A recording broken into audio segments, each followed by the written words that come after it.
हम लोग प्रॉस्पेक्टस क्या होता है, एक लीगल डॉक्यूमेंट होता है, फॉर्मल लीगल डॉक्यूमेंट होता है जो कंपनी इशू करती है।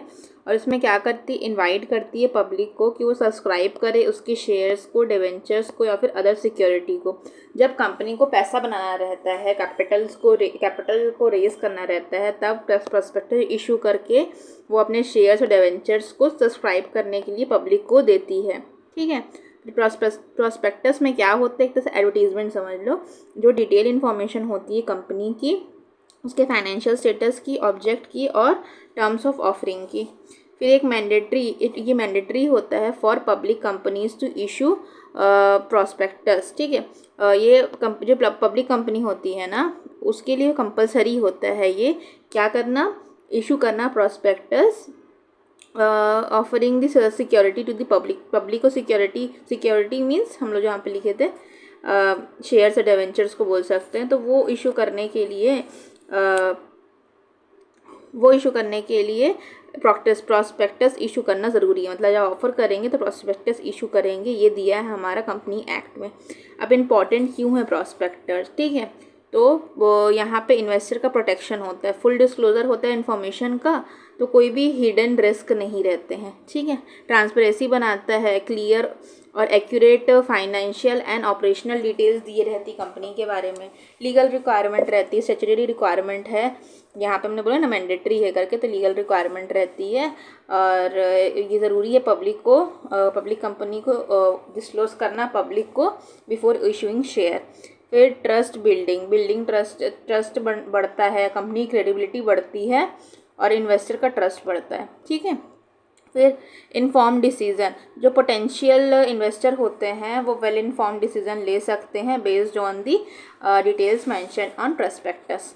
फिर फंड रेजिंग, कैपिटल रेज करना रहता है जब कंपनी को, तो हम लोग प्रॉस्पेक्टस इशू करके अट्रैक्ट करते हैं इन्वेस्टर को कंपनी में इन्वेस्ट करने के लिए। कंप्लायंस इंश्योर करता है कि जो प्रोविजंस हैं उसके अकॉर्डिंग प्रॉस्पेक्टस इशू किया गया। अगर नहीं करेंगे मतलब वही एक एक्ट के अकॉर्डिंग नहीं करेंगे, तुम्हारे पर सिविल या क्रिमिनल लायबिलिटी भी लग सकती है। ठीक है। फिर कंटेंट्स ऑफ प्रॉस्पेक्टस, तो क्या है कंटेंट, पहला है हमारा कंपनी डिटेल, कंपनी का नाम registered office, objective of the company, ये सब लिखेंगे, कंपनी की डिटेल डालेंगे। ठीक है। फिर कौन कौन सिग्नेटरीज है, किसने साइन किया है, नाम ऑफ सिग्नेटरीज कौन कौन है। फिर शेयर होल्डर्स के पर्टिकुलर्स मीन्स शेयर होल्डर्स के बारे में लिखा रहेगा कौन कौन कैसे कैसे हैं। ठीक है। फिर डायरेक्टर्स के डिटेल्स दिए रहेंगे, उनके नाम या अदर डिटेल्स। ठीक। उसके बाद details of the issue means जो हम लोग ऑफर कर रहे हैं, जैसे कि शेयर जो है, शेयर उसके क्लास टाइप, इशू टाइप वगैरह। ठीक है। फिर अगर तुम खरीदोगे हमारे शेयर्स तो क्या क्या वोटिंग राइट्स तुमको मिलेंगे, तो ये सब भी दिया रहता है प्रॉस्पेक्टस में। मिनिमम सब्सक्रिप्शन, मिनिमम अमाउंट जो कि रिक्वायर्ड है पे करने के लिए, वो चीज़ इसमें मेंशन दिया था। पेमेंट टर्म, कैसे दोगे तुम। ठीक है। अमाउंट पेएबल, क्या पेमेंट टर्म्स क्या क्या है, मीन्स कितना कितना अमाउंट कब कब लगेगा। ठीक है। तो जैसे एप्लीकेशन में कितना अमाउंट लगेगा, अलॉटमेंट में कितना अमाउंट लगेगा, फर्दर कॉल के लिए अपना कॉल मनी एक रहती है। शेयर्स जो होते हैं ना, पहले कुछ अमाउंट से अलॉट कर दिए जाते हैं, फिर जो बाकी रिमेनिंग मनी होती है ना उसको बाद में लिया जाता है, उसको कॉल मनी मिलती है। जब कंपनी को रिक्वायर्ड रहती है ना, तब वो मांगती है शेयर होल्डर से बाकी बची हुई पैसे को। फिर अंडर राइटर्स, ठीक है, उस अंडर राइटर्स के डिटेल्स वगैरह। अंडर राइटर्स ना होते हैं एक अथॉरिटी। ऑडिटर्स, जो कि ऑडिट करते हैं कंपनी की डिटेल्स वगैरह को, उसके भी डिटेल्स लिए रहते हैं। ऑडिटेड फाइनेंशियल रिपोर्ट, ठीक है, audited financial report of the company profit and loss, company के प्रॉफिट और लॉस से वो भी मेंशन रहता है। ठीक है।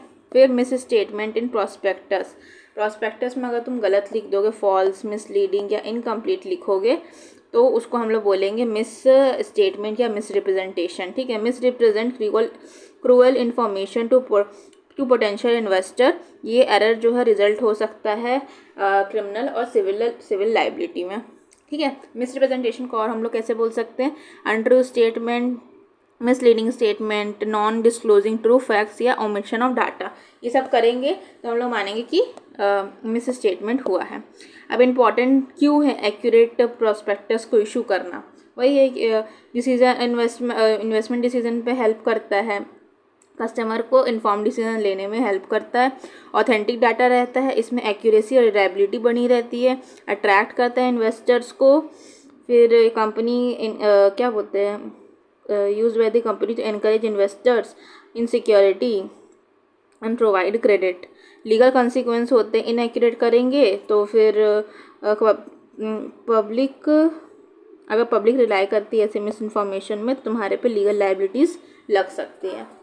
ठीक है, फिर मिसलीडिंग या miss statement on prospectus. Misleading क्या होता है, ऐसा कोई स्टेटमेंट जो कि अनट्रू है और in its form and context, या तो खुद में अनट्रू है या फिर उसका कॉन्टेक्स्ट अनट्रू है या फिर हाफ ट्रूथ है या फिर एग्जेजरेटेड क्लेम्स है, उसको हम लोग बोलेंगे कि वो मिसलीडिंग स्टेटमेंट। ओमिशन मीन्स जो फैक्ट होना चाहिए था उसको हटा दिया है, ओमिशन ऑफ मटेरियल इन्फॉर्मेशन।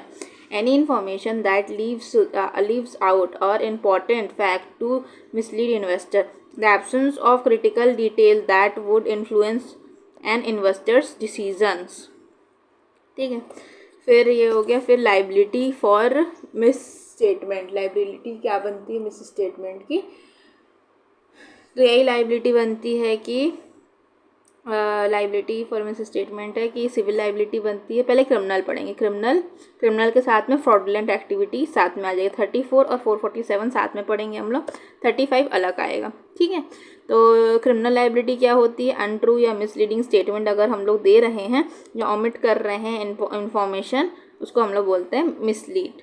ठीक है, एवरी पर्सन जो कि ऑथराइज्ड है वो लाइबल होगा 447 के अंदर में, फ्रॉडुलेंट एक्टिविटी के अंदर में।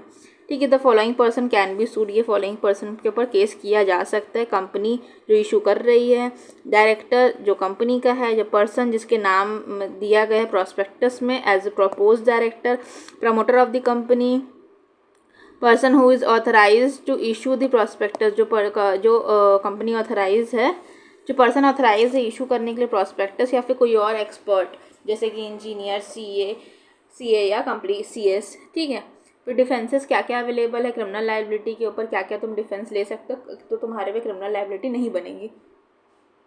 इमटेरियल है स्टेटमेंट या ओमिशन जो है वो इमटेरियल है, मीन्स उतना मैटर नहीं करता। ठीक है, रीजनेबल ग्राउंड था believing it to be true. उनको लगता था ऐसा कोई रीजनेबल ग्राउंड था कि ये चीज़ सही है, उनको लगता था कि सही है। The person has reasonable ground that the statement was true, या फिर नेसेसिटी, ज़रूरी था कि ऐसा इन्फॉर्मेशन को छुपाया जाए, ज़रूरी था एक्सक्लूड करना या इंक्लूजन नहीं करना ज़रूरी था यहाँ पे, तो नेसेसिटी होगी तो भी तुम्हारे पे क्रिमिनल लाइबिलिटी नहीं होती, ऐसा तुम ले सकते हो।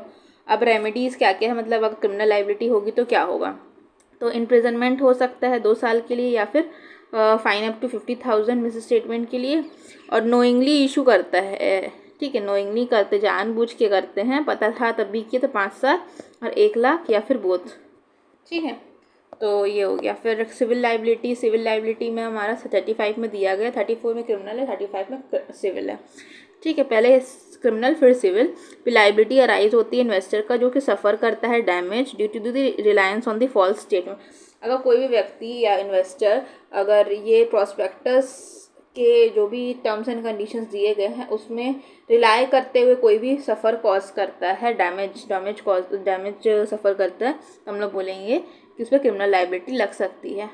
ठीक है, फिर पर्सन किस पर लग सकती है, director, the name proposed as, वही डायरेक्टर के मतलब पर्सन जो कि डायरेक्टर है या फिर प्रपोज डायरेक्टर है जिसका नाम मेंशन्ड है प्रॉस्पेक्टस में, प्रमोटर, और या तो फिर जो भी पर्सन ऑथराइज्ड है प्रॉस्पेक्टस को इशू करने के लिए।